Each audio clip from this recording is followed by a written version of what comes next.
Sacamos la mandíbula hacia adelante y respiramos profundamente.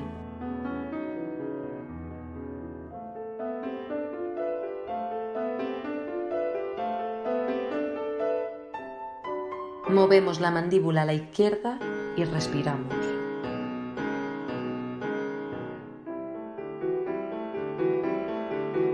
Ahora a la derecha y respiramos. Y lo repetimos 3 veces. Hacia adelante.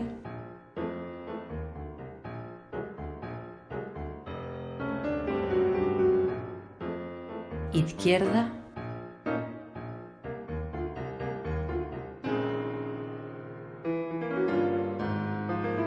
Derecha. Si sentimos molestias, podemos mover menos la mandíbula.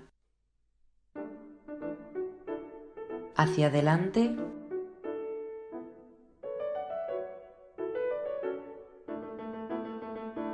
Izquierda.